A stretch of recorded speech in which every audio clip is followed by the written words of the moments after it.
Hello everybody and welcome back to another market analysis for the month of November. This month I really wanted to focus in on a couple specific items. The biggest one being by far the bond. The bond has risen up in price to heights we have never seen before. I'm pretty sure I've seen a bond sell for almost 7 mil, which is completely bonkers. By far the highest price we've ever seen. So today I really wanted to talk a bit about that and why I think the price of bonds are so expensive and when or if at all they're ever going to finally reduce in price a bit. I also would like to look at some more general economic trends this month, as well as anything else interesting happening in the RuneScape market this month. Anyway, I hope you enjoy and let's get started. Alright, let's have a look at the old school RuneScape bond. Currently worth around 6.2 mil. So still very expensive. Even over the last month, it is still on the rise. Back to the quarter, it's been on a pretty consistent rise. And back to the year, it has been pretty much rising all year since January. Now, the big question is why?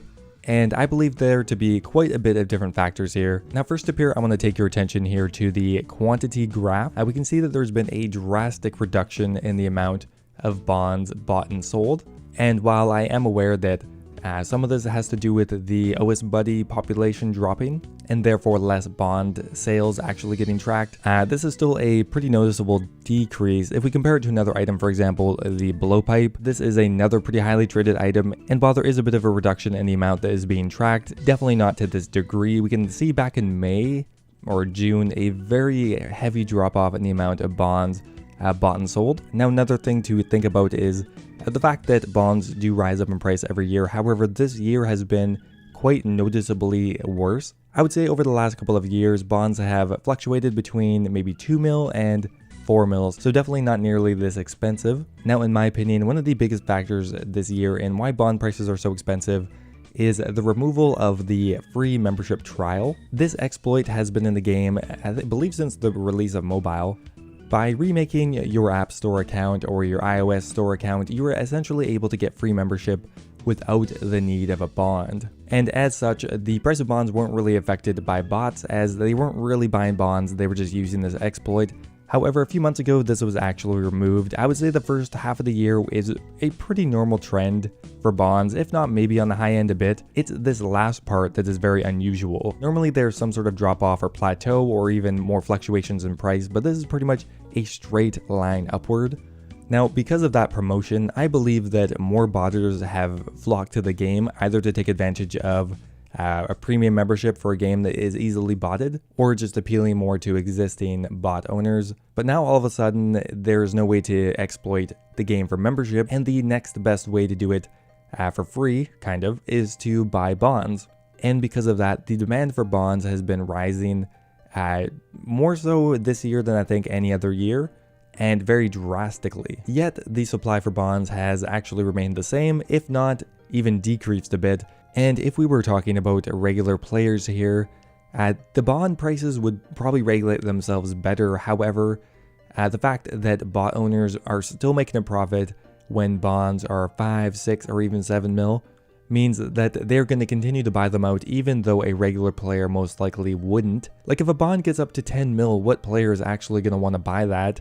At that rate, most players are just, I don't know, going to spend money on the game or not even play membership. In my opinion, that is probably the biggest reason. We're blaming it on bots again, but I think it's a fair explanation. Now, another explanation that gets tossed around a lot is GP inflation, and I do think that could play a minor factor in it. However, because there was such a drastic change in the price of bonds, I don't think that is to do with there just being too much gold in the game. That being said, over long-term periods, I think that is the case. When I started playing, bonds were 1.5 mil to 2 mil, and not including this giant price spike this year, they were around maybe 3 to 4 mil. So in my opinion, inflation is playing a factor. However, in my opinion, the drastic price increase more has to do with bots than it does inflation.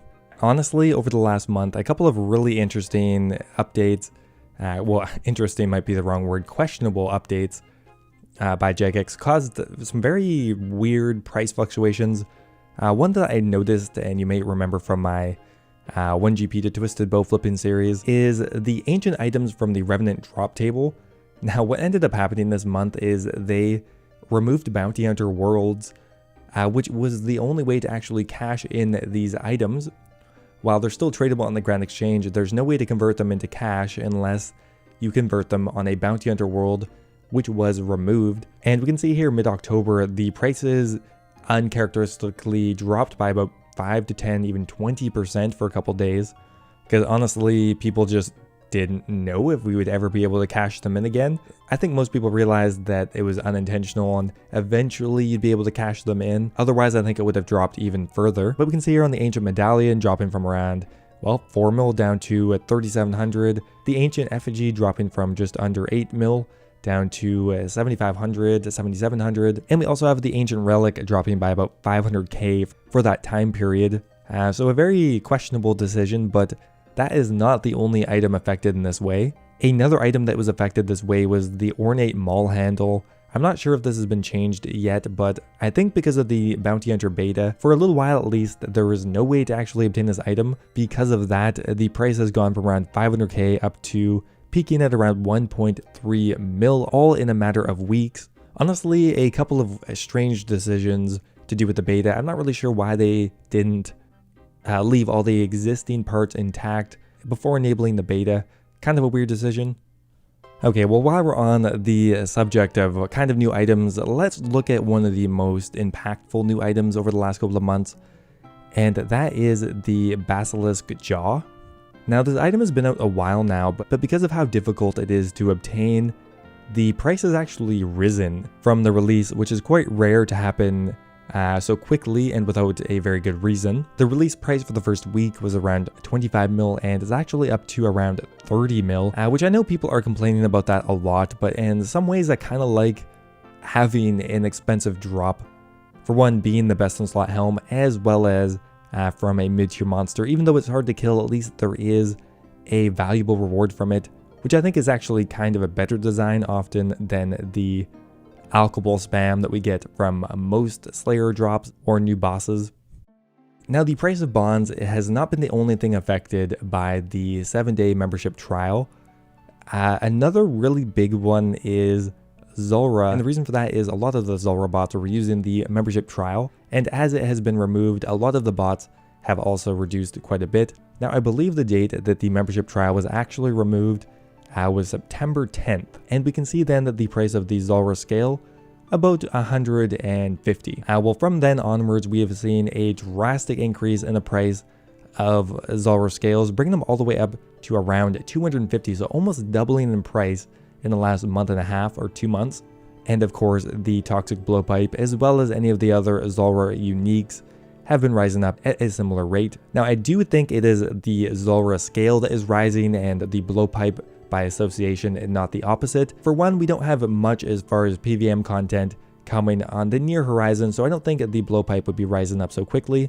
And of course, the sheer volume of Zulrah scales I don't think would be affected even if the Zulrah items were increasing in price for other factors. So because of that, I think it is to do with the Zulrah scale. Another item that I think has been affected is the Nature Rune, increasing pretty drastically around that time frame from around 215 up to 250. Now here's another really interesting interaction.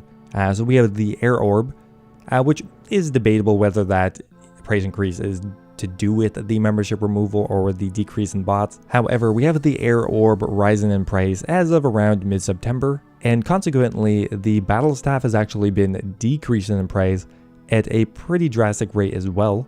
Now, the reason for this, in my opinion, is that, well, Air Battle Staffs are at alch value, and those can't reduce in price anymore. So with Air Orbs rising in price, the only other way to equalize the price for the alch value is to have the Battle Staff reduce in price, as the alch value is 7,000, which it is still quite a bit above. Alright, now I want to have a look at some of the bigger ticket items here.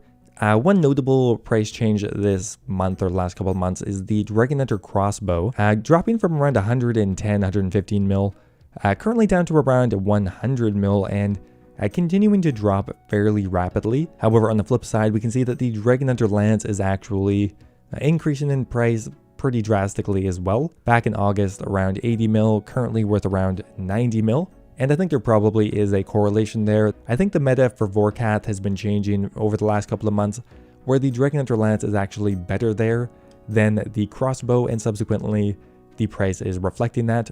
And the very last item I want to look at here is the scythe, which I think has finally bottomed out, at least for the time being, dropping from a bill back in August all the way down to around 700 mil. For most of October, the item's price has plateaued. However, just in the last week or two, again, dropping more and more and more. Realistically, this item could keep dropping maybe into the 200, 300 mil. But a lot of people are dumping the scythe, and more are coming into the game every day without it really being meta in too many locations. However, in the future, I could easily see new content having the scythe be best in slots. So I think this item's price will be very volatile in the future. So I think I may end up buying a few when I feel like it's bottomed out. Anyway, guys, that is going to be it for this month's market analysis. I hope you enjoyed. If you did, I would appreciate it if you left the video a like, and I will see you next time.